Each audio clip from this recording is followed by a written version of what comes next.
これね4R1っていうスケボーのビデオでケリー・ゲッツっていうスケーターがいいんだけど、それが乗ってたやつと同じバイク。いやこれ写真集なんだけど、これマイク・バレリーなんだけど、バレリーって最初この隣のデッキも、世界300本限定かな、100本だったかな、限定で日本に3本入ってきたうちの1本。そうだから一応金メダリストの練習施設と同じところで作ってもらってる。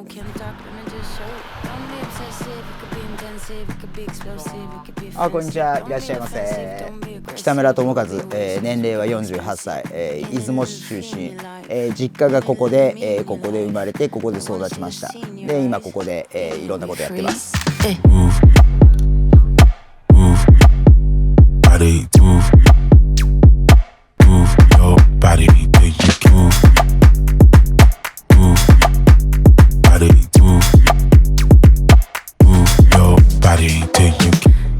そうですね、ここ実家で1階が、お店で、1階の奥の2階が、お店にそこもなってて、でこっち側がもともと家族で住んでた実家ですね。これはそうですね、これ作ったんですけど、パークっていうよりはどっちかって言ったらアメリカの普通の歩道、アメリカの普通の歩道風にあえて作ったっていう。そうなんでアメリカの消火栓があったり、結構なんかここのとこはよくスケボーのビデオとかで見るような形を一応イメージして、パークというよりはストリートですね。ストリートです。1個は友人から譲っていただいて、こっちはねちょっとうっかり買っちゃって、うっかり買っちゃった、手放したい。1個は売りたい。あれは去年ね、福岡のタコサーフっていうスケートブランドのリンノスケっていうそれやってるライダーがいいんだけど、それに書いてもらった。お客さんの忘れ物もあるんだけど、でもほとんど自分の今ね9本持ってる。使い分けだね。なんかこう気分によって、なんかこれ楽ちんに飲みに行く時とか、これはね使い古したやつを自分でカットして、でもう一回こういう形にしてソースを乗ってる。なんだろうな、これとかなんか最近ハマってるやつで、やたら太いんだけど、なんだろうな、こうスラッピーっていうそのオーリーとかしないこうさっきの縁石みたいなところにガーって登ったりするやつがあるんだけど、それとかすごくしやすくて、ただ重くてちょっとたまに親指が負ける。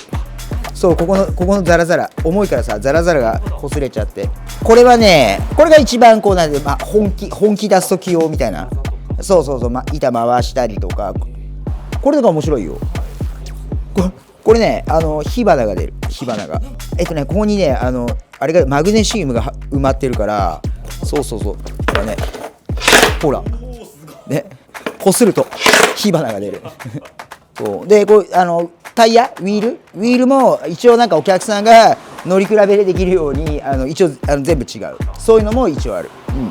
これも友達にもらった。キャンプに持っていきたいって言ったらあげるって言われて、でこの間またちょっと手直しして調子よくなって、動く、もちろんよいしょ、ほら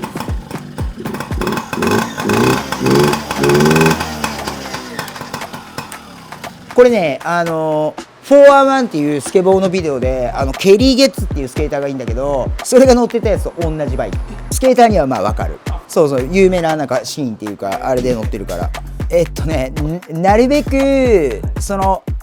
なんだろうな、メインストリームにならないように、でもなるべく何でもあるようにしてる。なんかやっぱりさ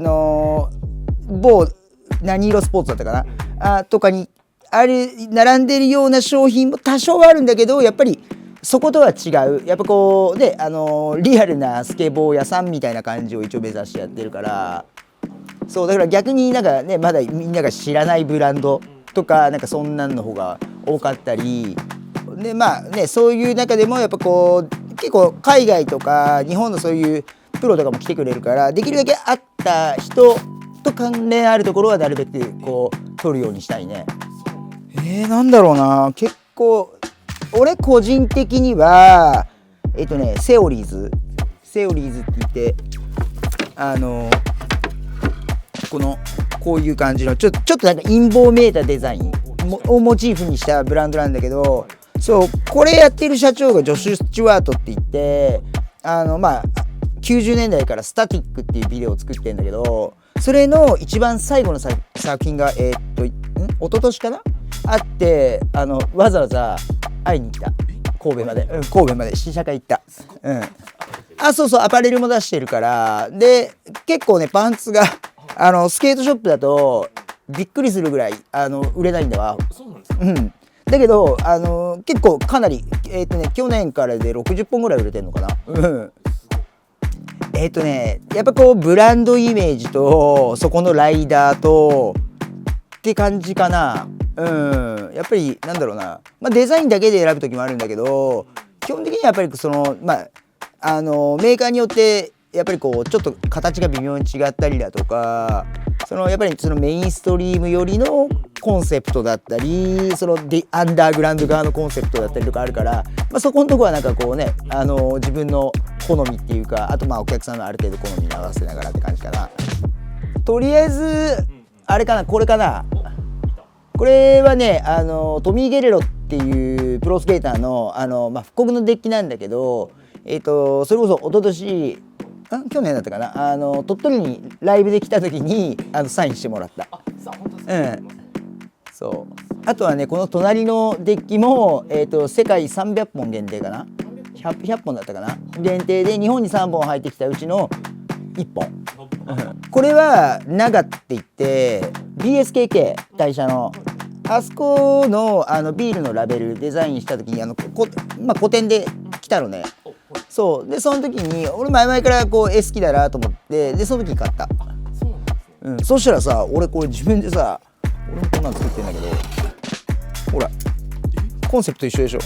これは俺が浮世絵をこうスケートパークとかをコラージュして作ったやつ。北村さんがこれ俺自分で作ったやつ。これ面白いよ。これいつのもがね悩んでるやつなんだけどね、見たことある。俺なんかフィッシャーズの動画で見て、で俺多分フィッシャーズじゃないやつで見たんだけど、おっと思って速攻探して、その時まだ高くなかったから、ゲットした。これはね近所のプラティアヤっていう自転車屋さん、あそこでこういいないいなっつってたらこう譲ってもらってこれ大事にしてるから、1960年前後ぐらいの自転車だから、そうね、もうだから本当天気のいい晴れた日しか乗らない。これねもう亡くなったんだけど、うちの父親がお茶やってて、で骨董とかなんかそういうのが大好きで、何歳ぐらいの時かな、俺が高校ぐらいの時かな、店舗改装する時にこれ作った。そこの裏にちゃんとこう炉があったり水屋があったりして、ちゃんと本格的な、で本当はもともとねここにねなんかちっちゃなね庭があったのね。そう埋めちゃった、邪魔だから。そうなんだよね。そうでもこの辺だったらさいっぱいあるんじゃない？みんなにいるかって聞いてもいらないっていうねいいですねっていう割にはもういらないっていうんだよね。これはね今こっちにいないんだけど地元のアーティストで、もうほんと30年ぐらいの付き合いかな。そう一緒にスケボーもやってたし、一緒に仕事もしたり、割と中国地方では見かけたことがある人多いんじゃないかなみたいな、結構有名な。この中でやっぱ好きなのはね、これミックステープって言ってズーヨークっていうブランドのビデオなんだけど、これねめちゃくちゃヒップホップの DJ が最初にこうねこうプレイして、でそのシーンから始まるんだけど、ずっとそのトラックでこうスケボーのなんていうのシーンが入ってきて、でそこの間にそのニューヨークの、これニューヨークのビデオなんだけど、ニューヨークの当時有名なラッパーとかバイナーなラッパーとかがマイクリレーしたりとかするという結構伝説的なスケボーのビデオでね、この中にねビニー・ポンテってやつがいいんだけどね、ヨーロッパ住んでる時にね一緒に遊んだ。その時にこう一緒に自転車で2人乗りしてカフェ回ったりとかねしてたんだよね。これはねオンビデオって言ってこのこれじゃねえや、トランスワールドっていうねこのビデオのなんかちょっと派生みたいなやつで、なんかこの頃でスケボーのビデオ、本当スケボーのビデオって感じなんだけど、こっちはねなんかちょっとねその人の一日にちょっとね密着してみたり、なんかそのイベントとか文化を特集したりするようなちょっとこう、もうちょっとマニアックなビデオで面白い。このラブストーリーってやつがあって、これねフィラデルフィアにラブパークって言ってよくうちの看板みたいなラブってマークあるでしょ、あれがある公園ですっごくね本当は治安が悪かったんだけど、そこでスケーターが滑ることでどんどん治安が良くなったのね。だけどそれもやっぱこう行政としてはあんまり関係ない話で閉鎖されることになっちゃうのね。なんかそれまでのなんかストーリーだったり、その中でのなんかこう結構スタープレイヤーがいいのね。そのスタープレイヤーたちのなんかこう結構光と影じゃないんだけど、そういうストーリーとかそういうのがこう出てて面白い。でもねやっぱり一番有名なのはこの411。411一応全部コンプリートしてるからね。これはね、毎月じゃあ2ヶ月に1回出てて、でも当時はだから最先端インターネットの時代だから2ヶ月に1回これね発売するでしょ。で最新のやっぱこう向こうの情報がだからね今トレンドはのライダーは誰々とかどのブランドとかどこの街とかで、そこにこういろんな音楽が乗っかるから、そこで新しいねいろんな音楽知ったりとか、だからこれとにかくスケボーのビデオを見てやっぱり音楽とかやっぱどのライダーが好きになるとか、そういうのでやっぱりこうあいつが何履いてるとか、ね、あいつが何着てるっていうのでそういう服のブランドが好きになったり、だからさっきのバイクもこの411っていうビデオにそのケリー・ゲッツってやつが乗って出てた。だからできればこう青いデニムに黒いスウェットの方がぽいですねって言われるね、多分その時のファッションがそうだから、スケボーのビデオの話になったら止まんないよ。なんかね一番俺好きかもしれないのはこの FTC って結構有名な割となんかスケボーしない人でも今知ってるブランドなんだけど、これねすごく音楽も良くて、でこれのねマイク・キャロルってやつがいいんだけど、それでねデラソウルっていうヒップホップのグループ好きになった、一気に。これはね今でもたまに見る。本当ですか。ほいでこれこれビデオテープ風のデッキだからビデオテープ風のデッキだから。当時持ってて、でやっぱこう貸し借りる仮パクみたいなやつでとか、一回なんかこう、外国行く時にちょっと手放しちゃったりとかしちゃったんだけど、なんかやっぱその後にねやっぱこうなんか人が手放す時に全部じゃあ俺引き取るとか、あとなんかヤフオクとかそういうのでなるべくずっと追って集めてる今でも、今でも集めてる。本当に欲しいビデオがまだ手に入んなくて、そうなんだよね。それがワールドインダストリーズのラブチャイルドっていうビデオで、そのラブチャイルド俺が2本目に買ったビデオかな。でそれのビデオのパッケージをたまたまねその時のライダーデイ・ウォンソンって言うんだけど、そいつがそのパッケージでだから14年ぐらい前かデッキで出したのね。それをたまたま出雲のサーフショップにこれ頼めますかみたいな感じで注文行って、でいやこれ俺2本目に買ったビデオのパッケージのジャケットなんですよっていう話して、なんか話してたら、そんぐらいスケボー好きだったら北村君スケボー屋さんやったらって言われて、それで家に帰って嫁さんに相談して、でその時ねちょうどねまだね2番目の子供がお腹の中にいて、もうちょっと生まれそうかなみたいな時に相談して、でちょうどたまたま実家の隣に小屋があって、そこ本当はレコードの部屋にしようかなと思ってちょっと改装してたのね。だからめっちゃちょうどいいと思って、で次の日にもうやりますっつって次の日にあの時声かけてもらってよかったよ。だからねやっぱビデオが好きで、なんかそのビデオの追っかけじゃないんだけど、それしてなんかねなんかスケボーのなんかいろんな伏線回収したって感じがしたね。このカードはねその411のおまけについてくるカードで、そうそうそうそうそうそうそうそう。でもねこれなんかついてる人とついてない人がいるらしくて、なんかねこれアップしてたらインスタに海外のマニアが譲ってくれみたいな、言ってきたりとか、そう結構ねビデオ集めてる人いるんだよね。そうそうそうそう。これはねビッグフットって言ってアメリカのアーティストなんだけど、そう去年米子に来た時に買った。でビッグフットはね10年前うちのお店にも来てて、そうマイク・バレリーって結構有名な伝説的なスケーターの人がいるんだけど、その人たちと一緒に来た。いやこれ写真集なんだけど、これマイク・バレリーなんだけど、バレリーってサインしてもらった。これほらビッグフットの、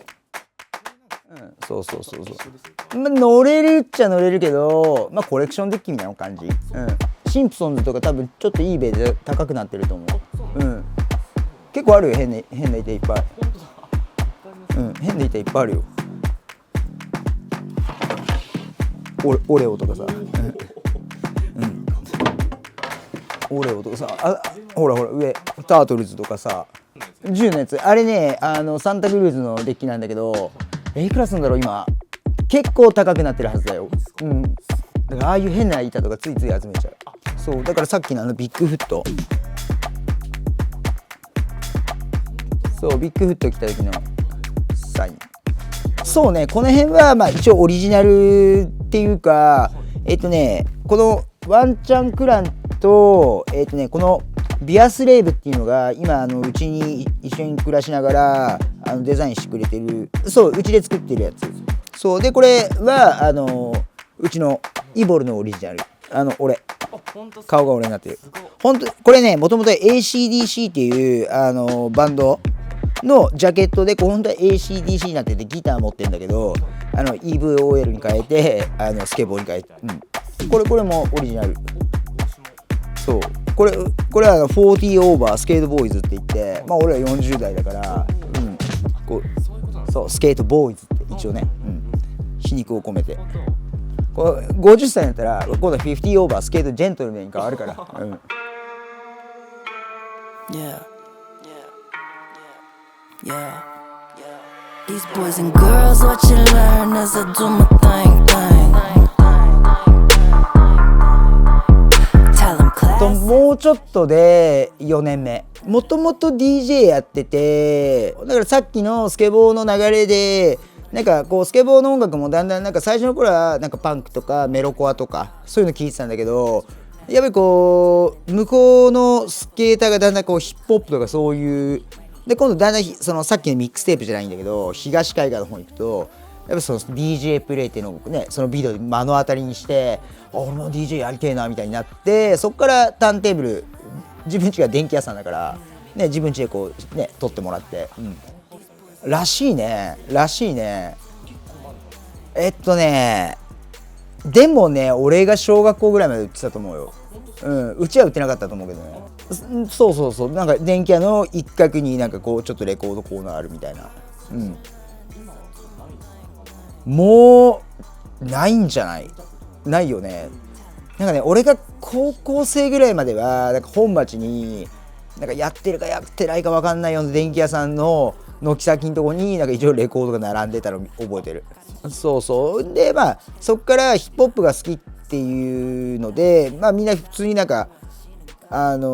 どんヒップホップだけって思うかもしれないんだけど、ヒップホップってそのサンプリングミュージックで、そのサンプリングの元ネタ、そういうのがジャズとかファンクとかで、そういう、ファンクとかジャズとかそういうのも掘るようになって、でやっぱりその中で手当たり次第掘る時代があるから、いらないものが結構 あるわけよ。とかまとめて友達の DJ が辞める時買ったとか、そういうのもあって、でそういうのが溜まってて、たまたまそのコロナの時にちょうど補助金、新規事業の補助金があったから、それを使って、じゃあせっかくだからと思ってレコードで始めたって感じ。一押しっすか。一押しはね、今ね、とりあえず超一押しはこの45トリオ。3人組のバンドなんだけど、さっき言ったように俺ヒップホップが好きで、そこからネタものみたいな感じなんだけど、ヒップホップの元ネタとかそういうソウルをカバーしてる。なるほど。そうだからすごく耳に俺らなんか耳なじみがあるっていうかのなんか今時みたいな感じで、A 面 B 面で8曲入ってて、9曲か、これとかすごい有名なファーサイドって、やつの元ネタのカバー。元ネタはねスタンゲッツってやつなんだけどね。そうで今度これのピアノの慎吾さんを3月の23日にストラクチャー出雲に呼んで、そこでライブと DJ やるんで、もし皆さん見られて気になればぜひお待ちしております。チケットの取り扱いは北村電気レコードまでお願いします。 CD ね、この辺よりこっちの方がいいかな。なんかね地元の子を紹介してあげた方がいいよね。この辺かな。ちょっとこの辺をこう映してもらったら、そうね、これ先月だったかな、出たばっかりのコーリー、それからコエンマっていうコエンマはね県外のアーティストなんだけど、2人がこう一緒に作ったやつで、ジャケット見て、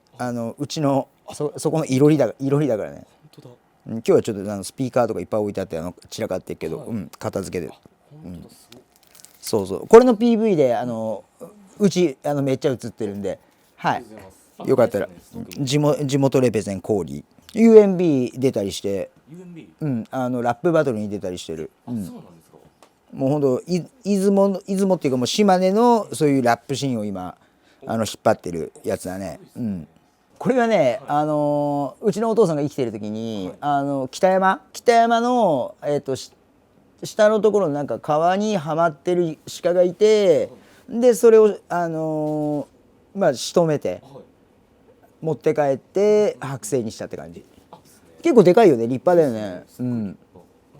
そうね、趣味でいろり作って、で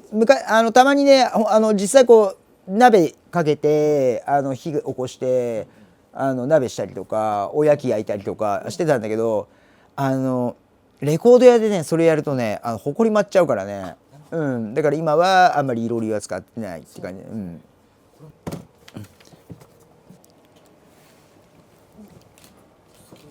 これはねリッキー・パウエルっていう結構有名な写真家がいいんだけども、死んじゃったんだけどね、が撮ったバスキア、有名な絵描くバスキアの写真。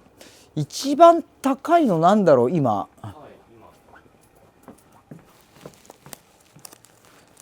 そんなにね超高いレコードってそんなあんまなくて22,000円ぐらいかな。が微妙に高いのが、微妙にっていうかこれ高いよ。よいしょ。これね、これよく見るとね、ほら松江ナンバー、これね松江の中さんっていうジャズの方のレコードで、そうこれ多分3万ぐらいなのかな。そうだからほら NKT スタジオ松江、これ録音が、これもトミー・ゲレロのサインもらったやつだけど、これサインしてもらう時トミー・ゲレロ「おーベリーレア」っつってたからね。なんかある程度なんかスケボーコレクションする時に何か絞んないと結構集めきれないっていうか沼にはまっちゃうから、結構ねレコードもねそのスケボーが写ってるジャケとかスケボーに関連してるジャケットとかは集めるようにしてる。これちょっと軽く話題になったんだけど、クロマニオンズが、うちのお店来てくれて、でその時にサインいただいたやつ。それでなんかクロマニオンズの俺ライブ行かなかったんだけどライブに行ったうちの娘がグッズで買ってきてくれたお土産にっつって。かわいいよね。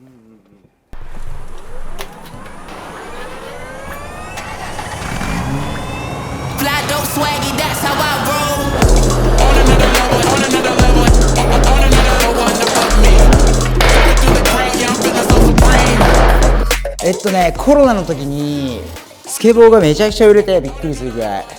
こんなブーム来たのかってぐらい、バブル来たーみたいな、2ヶ月で終わっちゃったんだけどね。でその時のちょっと儲かったやつで作った。そうだね、あったらいいなと思って、そうでそのタイミングでちょうど俺の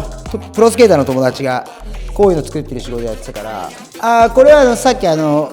この茶室のなんかちょっとギャラリーっぽくしてあるところに書いてあった俺の友達のライター。そう一応ね、一応っていうかこれ作ってくれた俺のプロスケーターの友達は、金メダリストの四十住さくらの練習施設を作ったところで、そうだから一応金メダリストの練習施設と同じところで作ってもらってる。大きさとかそれは違うけどね。もう完備、暑いのは勘弁。そうだね、もう暑くてもうどうしようもない時とかはエアコンつけて、ね、快適に滑るし、やっぱり雨の時はね、滑るとこないから、でも今度7月ぐらいかな、ちょっと氷川の方だけど室内パークが一応できる予定で、俺の後輩の企業の社長さんがね、自分の会社を、地域貢献も兼ねてそのスケボー用にちょっとパーク作りたいって今話もらってて、もう基本的に路面がめちゃくちゃいいから、なるべくそれも生かしつつ、あんまりそのハードなやつつけてもしょうがないから、初心者が今これやりたいって思っているか、そうだから地元の社長がね、地域貢献兼ねて、そういうの作りたいって言ってくれてて、で初心者とかそういう子たちが楽しめるようなパーク作れればなって思ってますね。俺がスケートのショップをねオープンするときに、先輩が「お前スケートショップにはバーベキューグリルがあった方がいいぞ」ってことでこれをもらったのね。それで使ったら、それまで俺バーベキューで焼肉だと思ってたからあんまり好きじゃなかったんだけど、これで本当のバーベキューを知って、そうでたまたまあっちのお店からこっちのお店に移転するときに、沖でバーベキューのインストラクターのなんか検定みたいなやつあって、そうでそれ取り行って、ほいでこれ輸入代理店に連絡して、ちょっとバーベキューグリル取り扱いたいんですけどってことで、これバーベキュー今、そうスケーターとか、お友達とか中心に結構売ってる。アメリカ製とかアメリカで一番売れてる。そうインストラクターの検定が一応あるんだよね。なんかこうやって火加減がこれぐらいの温度熱さだったら肉が焼けるぞとか、なんか基本的なことなんだけどね。そうだからアメリカのスケーターでめちゃくちゃバーベキュー好きで、あれどこ行ったか、これもほらね、ウェーバーのデザイン、ほらね、こういう感じでアメリカだと本当バーベキュー、オーストラリアもめちゃくちゃ、盛んなんだけどね。そうだからバーベキューもスケボーとかちゃんと関連ついてる。無理絶対無理。電気屋さんがなければ無理絶対無理。やっぱ取り扱う金額が違うからね、責任とかの大きさも変わってくるんだけど、だからやっぱりでもそれってね、やっぱ地域でねそういう仕事させてもらってるのはね本当にありがたいことなんでね。ヨーロッパ住んでたことがあって、で99年にねハンガリー行った時にね、その前にオランダ住んでたんだけど、その時に本当はそれこそ映像撮りたかったんだよね、スケボーのビデオとかで。スケボーの映像ってなんか全部魚眼レンズで撮ってるから、結構写真とかもそうなんだけど、その魚眼レンズに対しての憧れ強くて、なんかその話をしたら写真家の人がカメラ始めたらって言われて、でそのタイミングでハンガリー行ったらなんかロシア製のレンズとか、なんかそういうの安いからって言われて、でその時に買ったロシア製のこの魚眼レンズ、これとなんかその時一番多分合うボディがこれで一番安かったやつ、リコーの。ほんでそれ買って、多分最初ぐらいに撮った写真がこれ。そうこれとかね、こん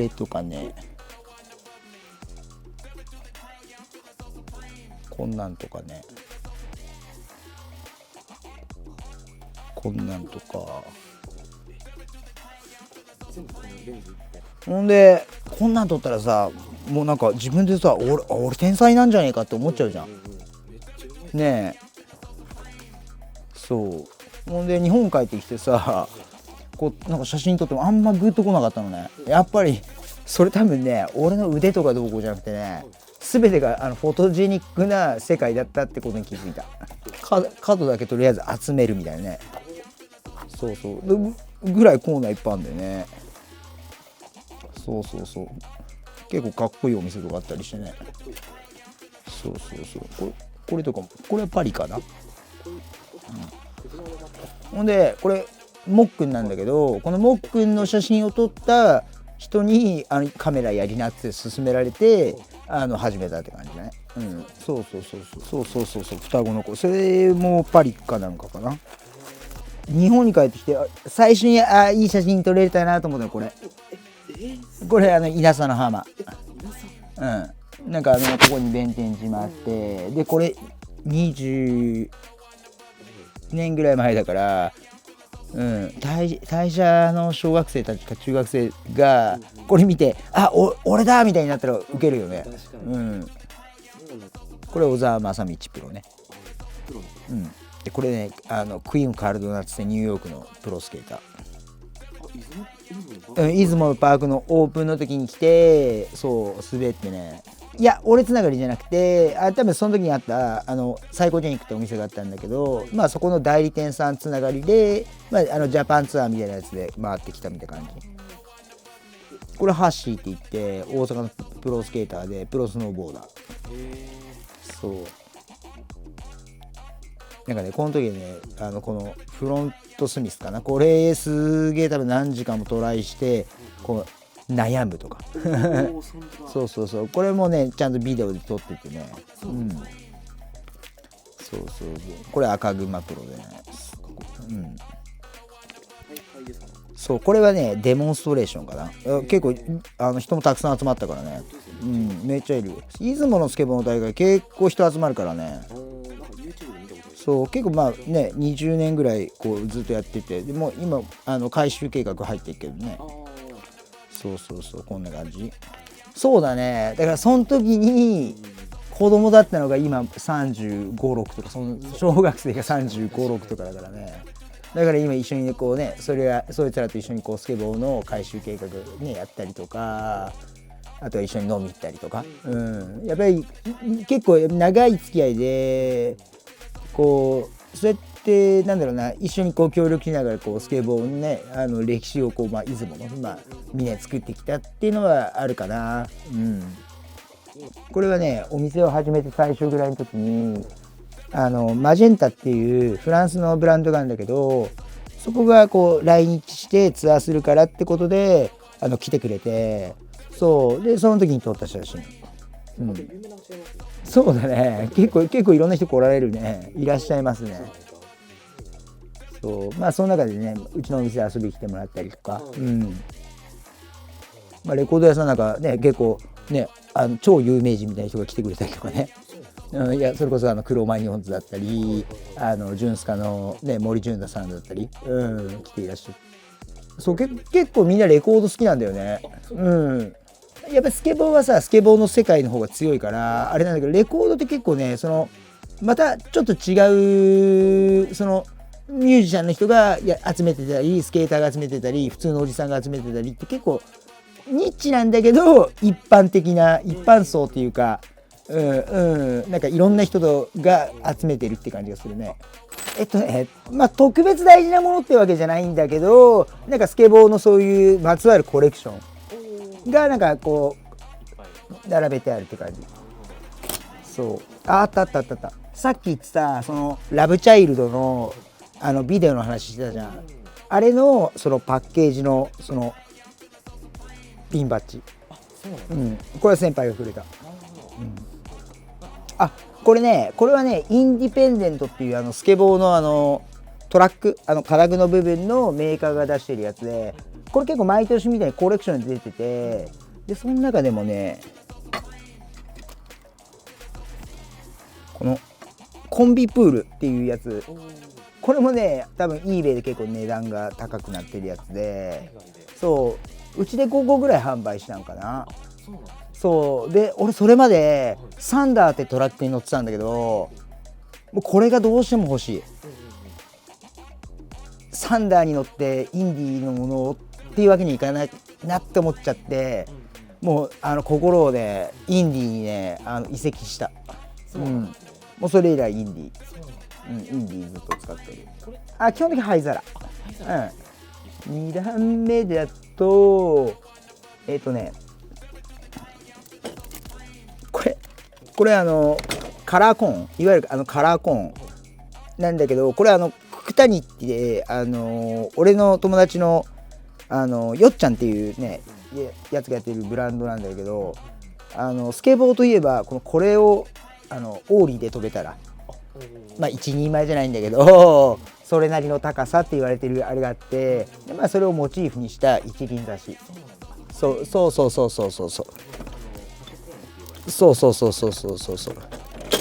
ない。あとはねちょいちょいスケボーで作ったウィールとか飾りなんだけどね。よいしょ。これは別にあれなんだけど一応ソニックユースのイボルっていうジャケット、だからそういうのにまつわるとか、奥の方はよくわけのわからないマニアックなカードみたいなやつとかね。だからちょっとそういうマニアックで変なアイテムをしまってるって感じだね。これさっき言ったこれがソニーの VX を模したUSB。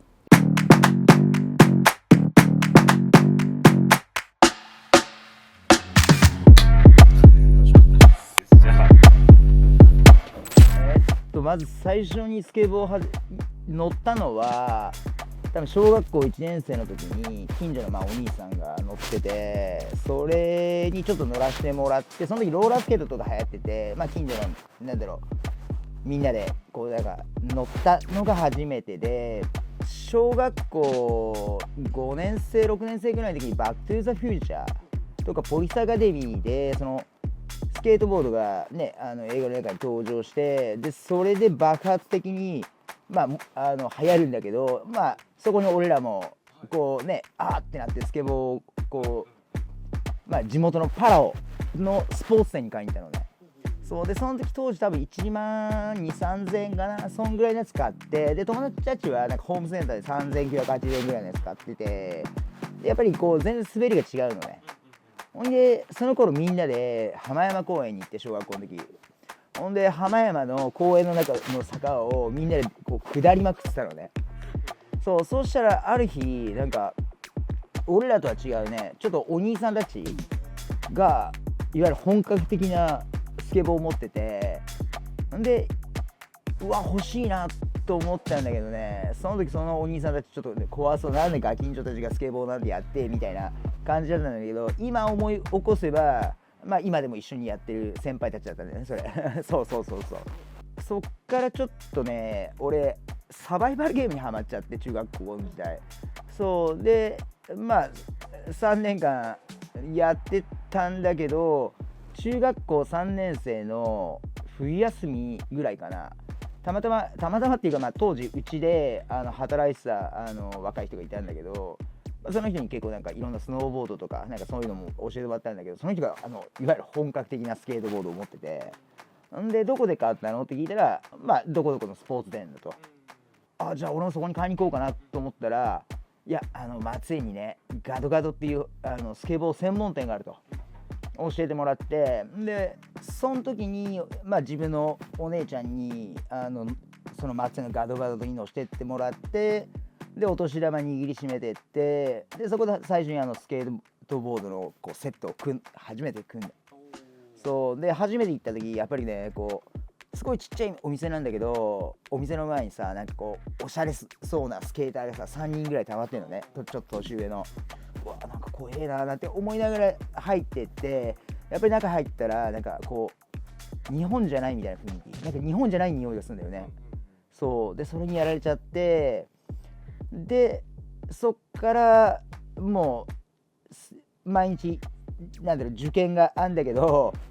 3年生だからね、もう夢中で滑りまくってたら、それこそうちの従業員だった人が浜山公園に上手い人たちいるよっつって教えてもらって、で自転車で浜山公園に行って、でその時に見つけた人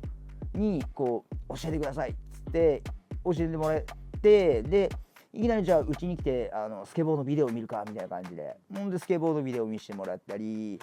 そしたらその人たちが俺の3個上だから、俺が高校入った時車の免許持ってるわけでしょ。そしたら毎週のようにこう松江にガドガドとかいろんなスケートスポットとか連れてってくれてて、で高校1年生の時かな、 AJSA っていう全国大会の広島大会があって、それに連れてってもらった時に初めてこうプロスケーター見たり、そのコンテストがでかいこうねスケボーのランプがあったり、もうそれ見てやられちゃって、で俺もちっちゃいのだけどね、こう自分家のね電気屋さんだから道具があるから、それ使って真似事で作ったのね。そうしたら隣の会社の社長さんがもうそんな道路端でやったら危ないからさっつって、うちの駐車場使っていいよって言われて、で本当はもう最初一区画だったのね。一区画だったんだけど、そっからどんどん高校2年生3年生ぐらいにかけてかな、エスカレートしていっちゃって、でドームほどではないんだけど結構マジでかいパークを高校生の頃に作って、でそれこそその広島とかで出会った岡山のスケーターとか広島のスケーターを呼んで高校生の時コンテストしたりしてそう高校卒業して本当は電気屋の専門学校行くって決まってたんだけど、でもやっぱりもうちょっと滑りたいなみたいな感じで思ってたから、まあちょっと親にわがまま言って英語の専門学校行かしてもらって、天王寺だったんだけど近くに難波高前っていう結構有名なスポットがあって、でそこで結構なんだろうな、まあ当時のプロスケーターであったり後のプロスケーターになる子だったりと一緒に滑って、まあその頃なんかちょっとスポンサーもらったりもして、やっぱりこうスポンサーもらうって言ってもそのプロになれるほどではないけど、まあ滑ってることで何らかの影響を与えたのかな。それでまあその頃ちょっとなんかニューヨークとかにもちょっと遊び行ったり、当時景気良かったからね行ったりして、でその後何してたっけな、なんかヨーロッパ住んで、ヨーロッパでもちょっと滑ったりなんかいろいろしてたんだけど、で帰ってきてまあいろんなところで滑ってるんだけどスケボー場がないから、そうで市役所にねなんとなくこうスポーツ振興課ってやつにお願いしに行ったら、ちょうどたまたまその時の課長さんがねちょうどいいみたいな感じで市長とか議員さんとかにちょっと話に乗っけてみる投げかけてみるわって言われて、トントン拍子でできてね、それがね俺がスケボーを始めて10年目かな。でそれでまあ出雲にパークができて、でずっとスケボーの大会年に2回やったりして、で俺もたまたまそれでね一応 A クラスで1回ぐらいは優勝したりとかしたこともあったり、まあいろんな思い出があって、でその中である程度年取ってくるとやっぱスケートボードに対してのモチベーションちょっと下がっちゃったりもするのね。な時にそのお店やらないかって声かけてもらって、お店を始めたのがスケボーを始めて20年目。そっからまあお店やりながらスケボーの大会したり、まあ、いろんなプロスケーターが来てくれたり、自分自身もまあいろんなイベントに参加したりもしながら、コロナの時にまあスケボーがたくさん売れて、でちょっと余裕があったから、その自分のところの敷地内にミニランプを作ったのがスケボーをして30年目。パークはもうお店を作る前からあった。まあ今ちょうど次はスケボーパークの出雲の、改修計画に向けて今いろいろ動き出してるって感じだね。まあいろいろなあれがあって、なんつったらいいかな、ちょっと行政の方がちょっとやっぱ俺らとのコミュニケーション不足で勝手に進んじゃってたのがあって、であれってなっちゃって、俺らはねもうそれでいいですよなんて言えないから、ちょっといろいろと反対運動ではないんだけど、できちんとしたまあ来年度でそれを基本設計一緒に作りましょうっていう約束までたどり着いたかなって感じ。だからみんなからパークどうなるんですかっつって聞かれてて、実際ねちょっと俺らも本当は来年度で基本設計するのかなって思ってたとこもあったから、それがひっくり返って来年度で実際そうなって再来年度で新しいパークになるっていうイメージかな。それよく聞かれるやつだね。なんだろうね、でもなんかにハマってるだろうね。スケボーに出会ってなかったら多分そのままサバイバルゲームやってたかもしれない。もともとだってサバイバルゲームやってて、でもスケボーの方がマジ面白いになって、でサバイバルゲームもね結構小学校6年生ぐらいから松江の大人のチームに混じってそれやるぐらい、もうどっちかというともうサバイバルゲームとミリオタみたいな。そうで当時はねなんかね映画のプラトーンっていうのとフルメタルジャケットとなんかそういうベトナム戦争の映画とかドラマが流行ってて、でそこでね結構かかる音楽が、6、70年代のロックだったりソウルだったりして、それも結構ねでもやっぱ自分の音楽の影響を与えていくかなって思うね。何やってたんだろうな。ラジコンでもラジコンはね意外にストイックだからね。ラジコンもねハマった時期あるけどね、ちょっとラジコンはね面白いんだけど、その突き詰めようとするとセッティングっていう部分でちょっと俺には向いてなかったね。仕事は生きていく上ね、家族を養うため、自分が遊んだり楽しんだりするためにやっぱねお金を得るっていう部分でねすごく大事だし、自分のね父親が残したこの家業、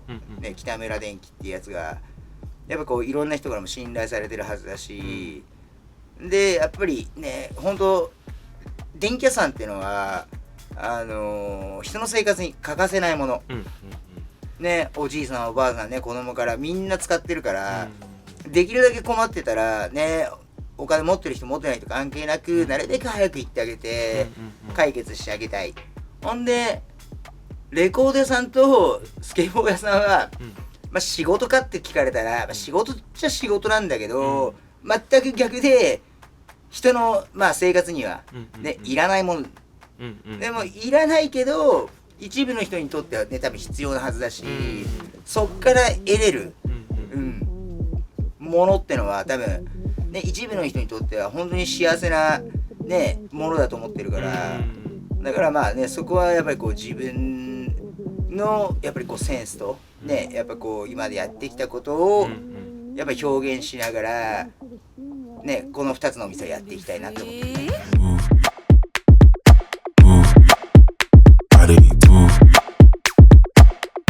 your body, till you move.